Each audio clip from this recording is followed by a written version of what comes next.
વડોદરા શહેરના આજવા વાઘોડિયા રોડ વિસ્તારની અંદર પાલિકાની ચાલતી કામગીરી દરમિયાન પાણીની લાઇનમાં ભંગાણ સર્જાતા 15 થી 20 ફૂટ ઊંચા પાણીના ફુવારા ઉઠ્યા હતા।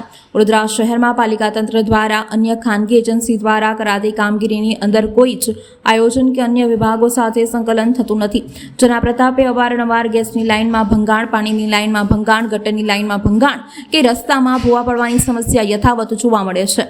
પાલિકામાં ડિગ્રીધારી અધિકારીઓ છે જે પ્રજાના ટેક્સના પૈસે પગાર મેળવતા હોય છે, પણ જમીની ધરાતલ પર તેમની ડિગ્રી પ્રજાજનોને કોઈ જ ઉપયોગી થતી નથી, કેમ કે વડોદરા શહેરનો વિકાસ અને મહાનગરપાલિકાની તુલનામાં પાછો રહી ગયો છે। વડોદરાના આજવા વાઘોડિયા રોડની ઘટના વિસ્તારમાં પાલિકાની નબળી કામગીરી ઉત્તમ પુરાવા સમાન છે। પાલિકાની કામગીરી દરમિયાન 15 થી 20 ફૂટ ઊંચા પાણીના ફુવારા ઉઠ્યા હતા। વિસ્તારમાં વગર વરસાદે પાણી ભરાયું હતું। એક તરફ ઉનાળા દરમિયાન લોકો પાણીની સમસ્યાનો સામનો કરી રહ્યા છે, તો બીજી તરફ તંત્રની બેદરકારીના કારણે અમૂલ્ય પાણીનો વેડફાટ થઈ રહ્યો છે। ભર બપોરે ફુવારા ઉડતા ભૂકાઓ પાણીની મસ્તીનો આનંદ લેતા હતા। એક તરફ વડોદરામાં પાણીની સમસ્યાથી લોકો પરેશાન છે, તો બીજી તરફ હજારો લીટર પાણી પાલિકા તંત્રના પ્રતાપે બિન ઉપયોગી વહી રહ્યું છે।